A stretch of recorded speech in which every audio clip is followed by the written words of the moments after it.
देखिए, जब आपके पास आपके 24 घंटे कम पड़ जाए ना, तो कहते हैं फिर आपकी ज़िंदगी व्यस्त नहीं, अस्त व्यस्त है।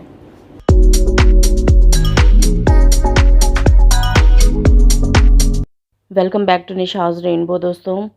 सॉरी दोस्तों, ये 2-4 दिन पहले की क्लिप्स हैं जो मैं आपको शेयर नहीं कर पाई थी, तो वो आज मैं व्लॉग बनाकर दे रही हूँ आपको। प्लीज़ इसको एंजॉय करिएगा, लाइक करिएगा और शेयर करिएगा और सब्सक्राइब करना बिल्कुल मत भूलिएगा। बहुत तेज़ बारिश है दोस्तों, आप देख रहे हैं, आवाज़ सुन सकते हैं कितनी तेज़ आवाज़ है और ओले भी पड़ रहे हैं। अभी जस्ट आंधी चल रही थी और नीचे सड़क पर पूरे बिछ गए हैं ओले, इतने ज़्यादा। पता नहीं कैमरा कैप्चर करेगा कि नहीं, आप देख सकते हैं नीचे।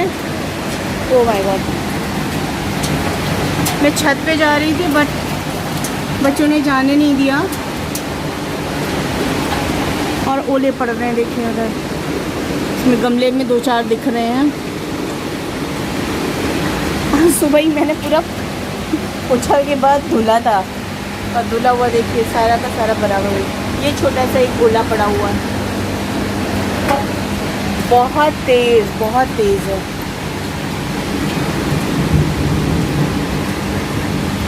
हवा का जो फ्लो है वो उस साइड में है, अपोजिट साइड में, इसलिए इधर उतना नहीं आ रहा है, उस तरफ जा रहा है।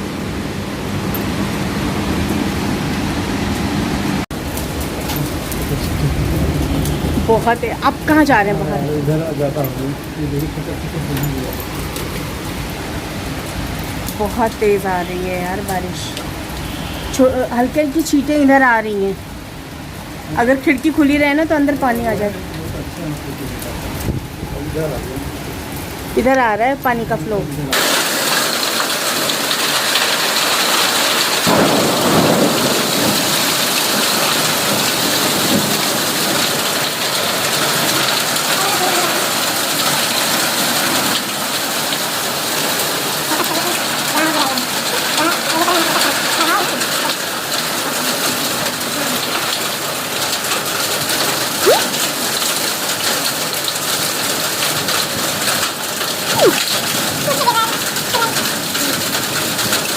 बहुत अच्छे से पड़े हैं, लेकिन ये केवल 5 मिनट की बारिश थी, लेकिन इतनी ज़बरदस्त आप देख रहे हैं। पहले आंधी आई, फिर बारिश आई, फिर ओले पड़े और मुश्किल से 6 से 7 मिनट में सब कुछ क्लियर भी हो गया और मुझसे रहा नहीं गया। मैं भाग गई थी छत पे, बच्चों ने जाने नहीं दिया था, बट फिर भी किसी तरीके से मैं गई थी आप लोगों के लिए शूट करने ही छत पर।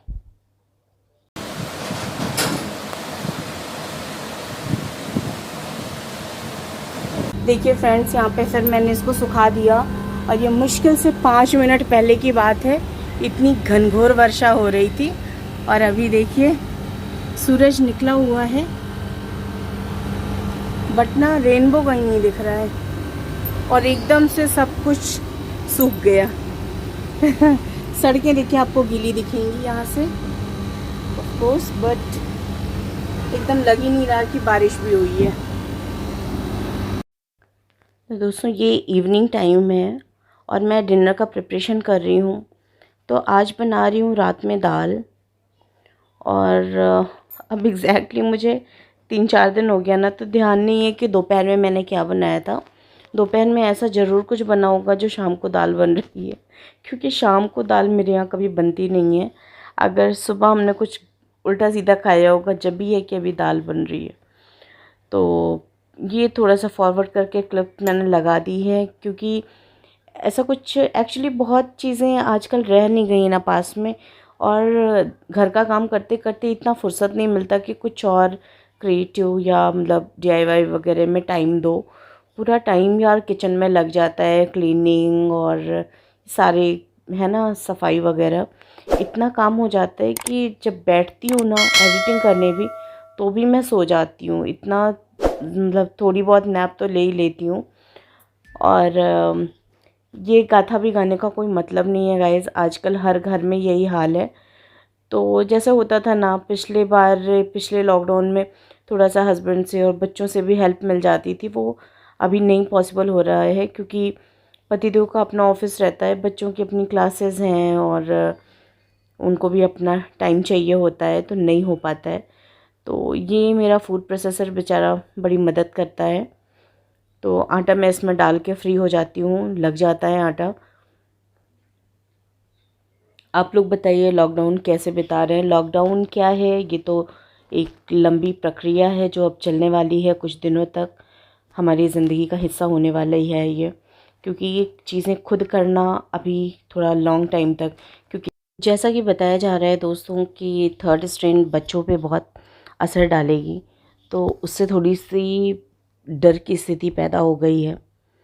दोस्तों जहाँ भी रहिए बच्चों को बहुत सुरक्षित रखिए, और हो सके तो आप लोग सभी अपना जो भी एज के अकॉर्डिंग आते हों वैक्सीनेशन करवाएं, और बच्चों की भी जल्द से जल्द वैक्सीन आए तो हम लोग थोड़ा सा राहत की सांस लें, क्योंकि बहुत ख़राब सिचुएशन है। तो चलिए, डील तो इससे करना ही है, हंसते हुए मुस्कुराते हुए, है ना। ज़िंदगी की राहें हैं, बस ऐसे ही चलती हैं, कभी खुशी कभी गम, तो चलना तो पड़ता ही है इनके साथ। और रात में फिर मैंने डिनर वगैरह तो शूट किया नहीं, नेक्स्ट डे की क्लिप्स हैं। नेक्स्ट डे की क्लिप है ये। आफ्टर लंच, लंच वगैरह हो गया था दोस्तों, तो आज मैंने ये अपनी किचन में कुछ टूल्स वगैरह जो हैं, जो डेकोरेशन के लिए मैंने यूज़ किए हुए हैं, रैक्स वगैरह, उनको साफ़ किया। और लगी रही, मैंने सोचा कि चलो सारा काम कर लेती हूँ, तब थोड़ा सा रेस्ट कर लूँगी, क्योंकि काम ना फिर छोड़ दो फिर आलस से लगता है, शाम को इतना टाइम नहीं रहता है कि ये सारी चीज़ें भी हो जाएं। और बहुत दिनों से इस पे डस्ट सी मुझे दिख रही थी, अब वो है ना कि टाइम ही नहीं होने की वजह से चीज़ें नहीं हो पा रही थी। तो आज मैं लग गई किचन काउंटर टॉप क्लीन करने में, क्योंकि चीज़ें हटा करके तो मैं क्लीन कर देती हूँ, लेकिन दिक्कत वही है ना कि फिर डस्ट भी बहुत आती है और वो चीज़ें फिर गंदी हो जाती, पेपर्स वगैरह जो भी डालती हूँ। तो मैं दिखाती हूँ आपको कि किस तरीके से मैं अरेंज करती हूँ रैक्स वगैरह, क्योंकि रैक्स ऐसी होती ना, मैंने जो ली है वो वाइट कलर की है, अगर आप उस पर कोई पेपर या इस टाइप से डाल दो ना तो वो भी अच्छा नहीं लगता है देखने में, फिर ऐसा थोड़ा चीप टाइप का लगता है। तो मैं क्या करती हूँ ना, ट्रांसपेरेंट प्लास्टिक शीट उस पर डाल देती हूँ, तो वो बड़ा अच्छा रहता है। और पैकिंग में बहुत सारी आती रहती हैं यार, चीज़ें मंगाओ पर्पल वगैरह से, तो चीज़ें आती रहती, तो फिर वो मेरे पास बची रहती, तो मैं उसको रख देती हूँ। इस तरह से कभी कभी यूज़ हो जाता है। और हमेशा कभी भी कोई स्टैंड रखिएगा इस, तो उसके नीचे ना मेक श्योर कि कोई आप प्लास्टिक शीट डाल दीजिए, क्योंकि फिर उसकी थोड़ी सी लाइफ अच्छी हो जाएगी। अब यहाँ पे देखिए मैंने कपड़े भिगा करके, अब ये सब डब्बों पे ना इनके जो लिड हैं इस पे इतना अच्छे से डस्ट वगैरह बैठ जाती है, वही नमक मिर्ची के हाथ लगते लगते ना ख़राब होते रहते हैं, वो जमते रहते हैं, तो देखने में तो नहीं अच्छा लगता, बट दिक्कत होती है, समय भी निकालना पड़ता है। तो आज वही था, बच्चे सब अपना लगे हुए थे, टीवी देख रहे थे, तो मैंने सोचा कि चलो ये काम निपटा लेती हूँ, थोड़ा साफ़ सफाई हो जाए, क्योंकि जहाँ भी पता ही है कि अभी कोई हेल्पिंग हैंड मिलने वाला नहीं है, तो क्यों किसी के भरोसे बैठना, थोड़ा सा काम है थोड़े से कर लो अपने हाथ से ही, तो अपने हाथ से करने में खैर खुशी भी बहुत मिलती है दोस्तों। ये तो है, जो कोना आप साफ़ करो ना, कोई और करके गया है तो थोड़ी बहुत इरिटेशन लगती रहती है, क्योंकि अगर कोई भी हो यार, काम वाले इतना अच्छे से नहीं करते, इतना प्रॉपर नहीं करते, क्योंकि उनको और चार घर में जाना रहता है। लेकिन हाँ ये है कि आप अपने हाथ से करते हो तो उसकी खुशी एक अलग ही वो रहती है ना, आप जब तक देखोगे तब तक आपको लगता रहेगा कि हाँ देखो ये अच्छा अरेंजमेंट किया। एक्चुअली मीशो से मैंने एक शेल्फ़ भी मंगाई थी, छोटी सी है कॉर्नर रैक, तो वो मैं दिखाऊंगी आपको, स्टील की है। तो बहुत टाइम से मेरा मन था, बट सोच भी रही थी मैं कि मैं कहाँ लगाऊं, क्योंकि मेरे काउंटर टॉप के जो कॉर्नर्स हैं ना, हर एक कॉर्नर पे स्विच बोर्ड है, तो वही सोच के मैं मंगा नहीं रही थी। बट मीशो पे मुझे बहुत अच्छी है, इसका प्राइस मिल गया, क्योंकि अमेज़ॉन पे ये थोड़ी सी महंगी थी। मैं सोच रही थी चलो चलो चलो, जब मंगाऊंगी तब देखूंगी, जब मंगाऊंगी तो देखूंगी, लेकिन फाइनली मैंने मंगा ही लिया था। और ये वाली जो शेल्फ़ है गाइस, ये मैंने अमेज़ॉन से ली थी, ये वाइट कलर में। तो देखिए मैंने इसके नीचे एक शीट डाल दी है ट्रांसपेरेंट। तो अब क्या है, इसके नीचे पानी नहीं जाएगा। तो ये थोड़ा सा इसकी, क्योंकि ये आयरन का है तो इसकी लाइफ और बढ़ जानी है। तो इस तरीके का काम है। और ये मुझे 999 का मिला था, मुझे याद है, क्योंकि मेरे लेने के बाद ही जस्ट इसका रेट डाउन हुआ था और ये 799 का हो गया था। तो यहाँ पर देखिए इसके अकॉर्डिंग मैंने बराबर से ये काट करके ये लगा दिया है ट्रांसपेरेंट जो बबल शीट आती है। कोई दिक्कत नहीं है, कम से कम ये आपका क्लीन दिखता है और बहुत नज़दीक से आप देखेंगे तभी आप जान पाएंगे कि फिर ना इसको साफ़ करना बड़ा आसान रहता है, क्योंकि इसके कॉर्नर्स, और ये कॉर्नर शेल्फ मैं आपको बोल रही थी जो मैंने मंगाई है।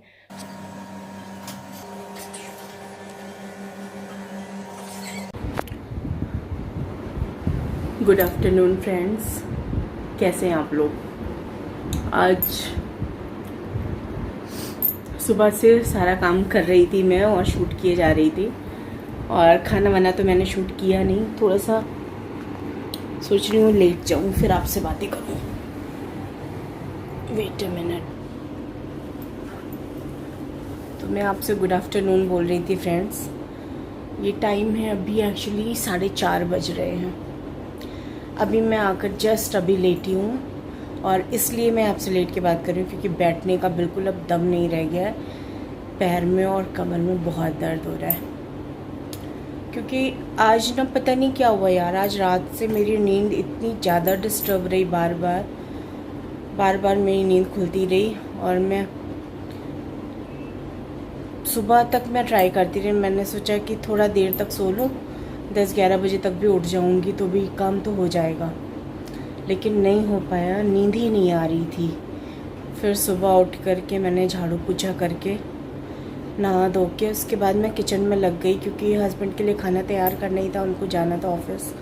और रोज़ या तो सब्ज़ी बना रही थी या तो फिर जो है वो उसकी अरहर की दाल, तुअर दाल बोलते हैं ना, वो बना रही थी। तो आज फॉर अ चेंज मैंने उड़द की दाल बनाई थी विदाउट पालक वाली। तो पालक वाली तो मैंने कई बार आपको दिखाई है, बट आज वाली विदाउट पालक थी। अच्छी लगती, मेरे यहाँ पसंद है, बस अर्श को नहीं पसंद है उड़द की दाल बिल्कुल भी। खिचड़ी में तो खा लेते हैं बट वैसे नहीं पसंद है, और अब्र को बहुत पसंद है।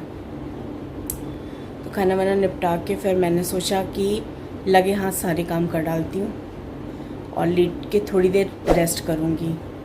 आपने देखा होगा अभी क्लिप्स को, तो उसमें क्या था कि क्या हुआ, तो क्लिप्स में मैंने आज किचन का साफ़ सफाई थोड़ा सा किया है। आज काउंटर टॉप किया है, वही सोच रही हूँ 2-3 दिन पे थोड़ा थोड़ा करके ड्रॉर्स भी साफ़ कर लूँ, क्योंकि होली के साफ़ किया हुआ था ना। अब उसके बाद फिर उसमें कहीं ना कहीं कुछ दाग धब्बे कुछ ना कुछ लग जा रहे हैं डब्बों में, उन सब में। तो बहुत ज़्यादा क्लीनिंग होली पे भी नहीं हो पाई थी। बस एक दिन में जितना हम लोग कर पाए थे, वो बताया भी था शायद मैंने आपको उस व्लॉग में। होली के आसपास जो क्लीनिंग था, सेम डे हमने क्लीनिंग की थी पूरी, और सेम डे शाम को गुजिया बनाई थी। तो जितना हो पाया था ऊपर का वो क्लीनिंग किया था, क्योंकि उस समय मेरे पास बिल्कुल भी टाइम नहीं था, और जो हाउस हेल्प वगैरह थी ना, वो सब इतना ही था कि बस सेम डे में काम कर सकूं। तो इस तरह से हो गया। अब मैं डीप क्लीनिंग है, अब ये प्रोसेस तो यार अंतहीन लग रहा है कि नहीं। तो ये लग रहा है कि अब क्लीनिंग के लिए हम किसी के भरोसे नहीं बैठ सकते कि हाँ चलो 2-4 दिन ऐसे छोड़ देते हैं, 2-4 दिन में कोई आएगा तो उससे क्लीन करवा लेंगे। तो वो वाला सिस्टम तो है नहीं मेरे यहाँ। ये वाला सिस्टम काफ़ी चलता था, क्योंकि हमेशा से कोई ना कोई रहता ही था हेल्पिंग हैंड। तो ना कभी ऐसे लगा नहीं कि हाँ चलो हम सारा काम इकट्ठे कर लें। तो कई सालों से आदत छूटी हुई है एक्चुअली। तो डीप क्लीनिंग के लिए मैं 2-3 दिन के लिए अरेंज कर लेती थी सारी चीज़ें, बट अब पॉसिबल नहीं हो रही हैं। तो मैं सोच रही हूँ जब खुद को करनी है यार, तो पॉसिबल तो है नहीं कि इकट्ठे करी जाए, है ना। तो थोड़ा रोज़ करके मैं एक एक ड्रॉर क्लीन करके क्योंकि अलमीरा वगैरह वार्डरोब बच्चों की वो सब मैंने अरेंज कर दिया था होली के पहले, जो काम मुझे अकेले करने थे। लेकिन किचन में ना आप कितना भी कोशिश कर लो, लगता है कि क्लीन नहीं है। बहुत मेहनत लगती है यार, किचन अरेंज करना really such a big job, big task. एक तो दो चीज़ें हो रही हैं आजकल मेरे साथ। एक तो मैं कैमरा ऑन करना भूल जाती हूँ, और दूसरे एक्चुअली इतना बिज़ी रहती हूँ दिन भर मेरा इतना। देखिए, जब आपके पास आपके 24 घंटे कम पड़ जाए ना, तो कहते हैं फिर आपकी ज़िंदगी व्यस्त नहीं, अस्त व्यस्त है।